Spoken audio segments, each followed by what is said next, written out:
Hi there, this is Teresa Eicher with Counseling and Wellness Services of Archbold. We are in partnership with Jill Holgrave Wellness Consulting. I hope this finds you well today and that you are having a good day. I wanted to take a little bit of time and just kind of piggyback on a slide, a wellness slide that was shared with you on April 7th. And so in that slide, it talked a little bit about as we make behavior change and as we try to commit to lifestyle changes, that sometimes we need to maybe just start by testing the waters. By making a 30-day commitment to a new change and just allowing yourself the opportunity to test it out for 30 days and see where it goes for you. And so, as I was reading that slide and just kind of taking a look at it, it really made me think about behavior change that I made in my own life and how I started with just a commitment to 30 days. And so, I wanted just to take a little bit of time to share that with you and what that process looked like for me. So first, let me give you a little bit of background information. So I had a pregnancy later in life, in my 30s, late 30s, and shortly after my pregnancy, I started to notice that I had a lot of allergic reactions going on. It seemed that I was eating different things, that my body was responding with histamine reactions, skin reactions, physical symptoms as far as heavy fatigue, brain fog, different things like that. And I also really noticed that I became allergic just to the outside world. So grass, trees, pollen, all kinds of stuff. And so ragweed.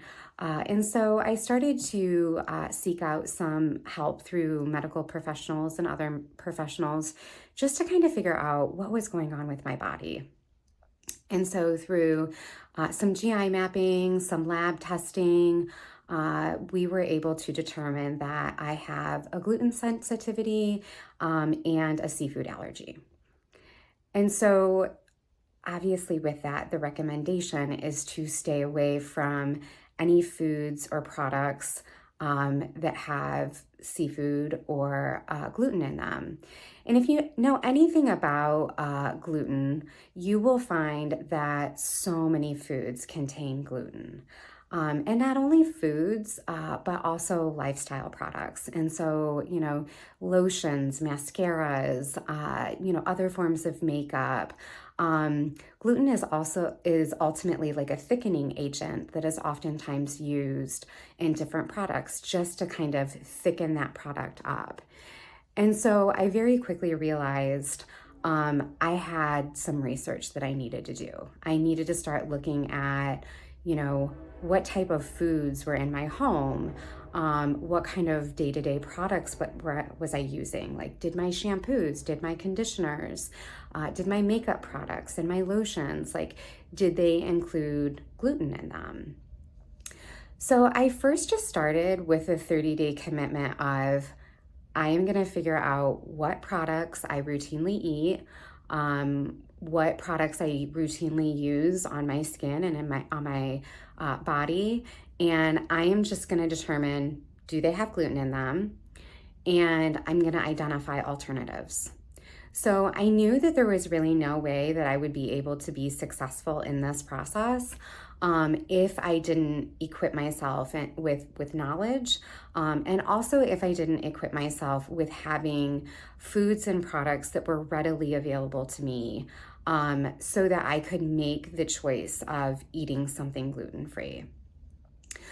I also, understood that not only did I have to have foods available to me that were gluten-free, but I also had to have foods available to me that I liked.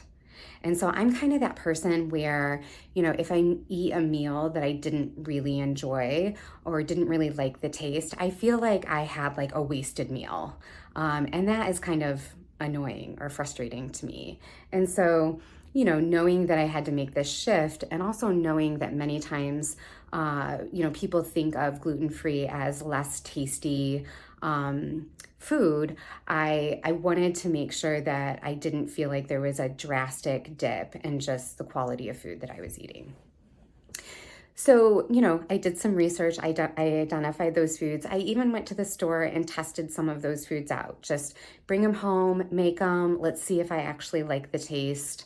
If I didn't, even using different type of, food service programs that might be available online, and just, did some experimentation with, what type of foods do I normally eat? Do they have replacements?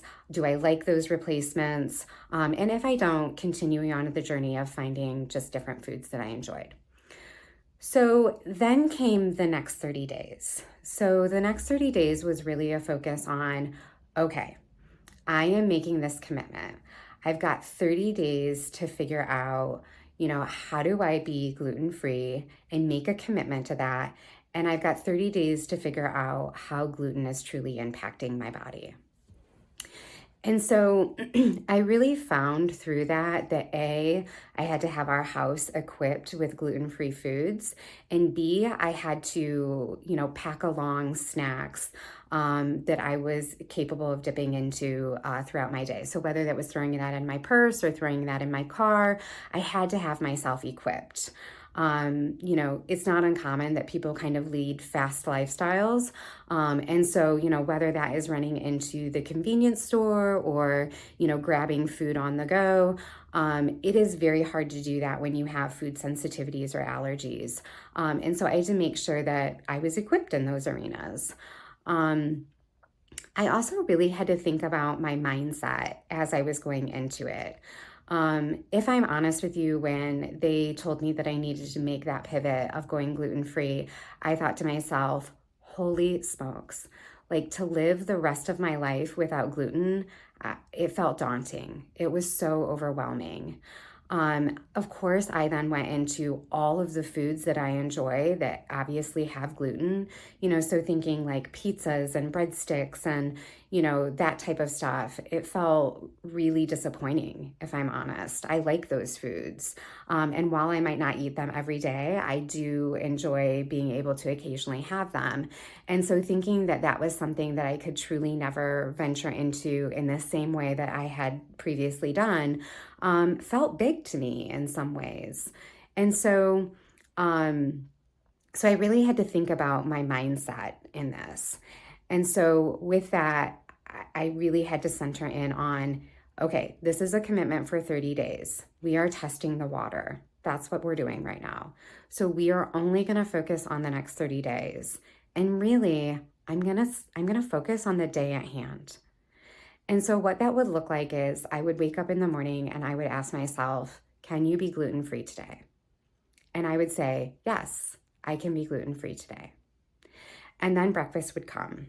And I would, go into our pantry, I would take a look at our foods, and I would say, what breakfast can I do that's gluten-free today? And I would make a commitment to eat that breakfast that was gluten-free that day. And then lunch would come around.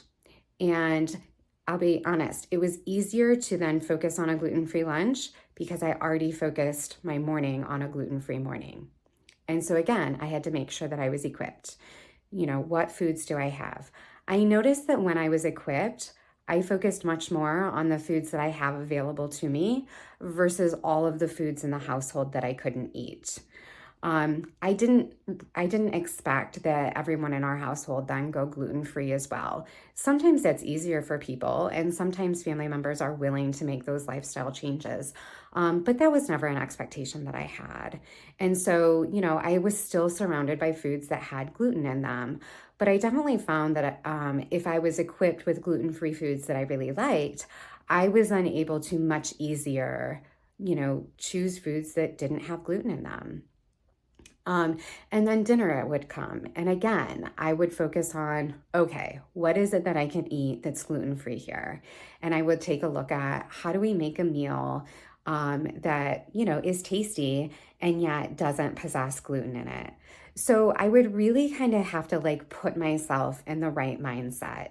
And that didn't mean that temptation didn't enter in. There were certainly times where temptation would come along the way. Some of them that I think about are more like, simple things like treat-based foods, right? Like I really enjoy ice cream. And so, once every few weeks, my son and I and my husband will go in and we'll have some ice cream. And the truth is that a lot of times in ice cream, there's not necessarily gluten-free ice cream that is at least like fun and tasty, right? So, I had to find alternatives there. So temptations certainly came along.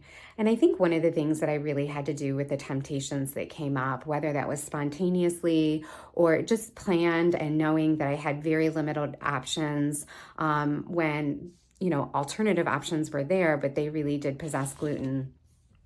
I had to think about the consequences. What were the consequences along the way? So if I'm honest, the truth is that when gluten enters into my body, it fatigues me significantly. Like fatigues me almost to the point of like, I struggle to get out of bed the next day. I literally could take the whole day in bed because my energy level and my fatigue level is so low. The truth is that I get intense brain fog when I encounter gluten to the point to where it's really hard to think and it's really hard to concentrate. And the truth is that, I don't work well when I have really intense brain fog. That's not fair to my clients and the people that I work with. And frankly, like, I want to be able to put my best foot forward for the people that I work with. They show up every day and they deserve someone who is thinking clearly and is in it with them well, that's present. And really, I don't show up necessarily in a way that I really want to for my family when I have intense brain fog and pretty significant fatigue. And so I had to start really thinking about how does this impact my body and what are the consequences to maybe not only myself, but the people around me that I really care about. And so it was through that process of being able to identify those consequences that really motivated me to be like, okay, like I can do this. I can show up even when I have a temptation. I can show up and I can make a choice, or I can just refrain from it. Is it fun to refrain from ice cream? Not really. But if the alternative is that I can't show up the next day in the way that I really want to, then I'm willing to forego that time with ice cream. Or maybe we, buy ice cream at home and we do ice cream at home that I know is gluten-free. So, kind of looking at that. And if I'm honest, once I achieved those 30 days, I really noticed, okay, this has a significant impact on my life. And like, I need to make a lifestyle change. But that didn't mean that I then just committed to forever. I then committed another 30 days.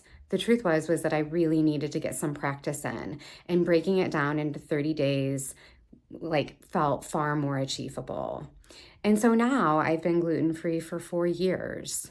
And so kind of through that mindset, I've been able to piece that together. And it really truly just feels like a lifestyle to me. I'm far more aware of what I can and can't eat. I have limited exposure to gluten. And, I've been living this lifestyle now.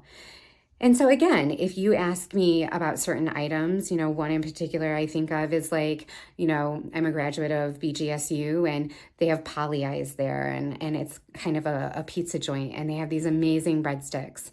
And if you ask me, Teresa, can you give those breadsticks up forever? Never have them again. Again, I kind of go to a place of, I'm not sure. That feels really big. That even kind of feels a little bit overwhelming because I really do like them.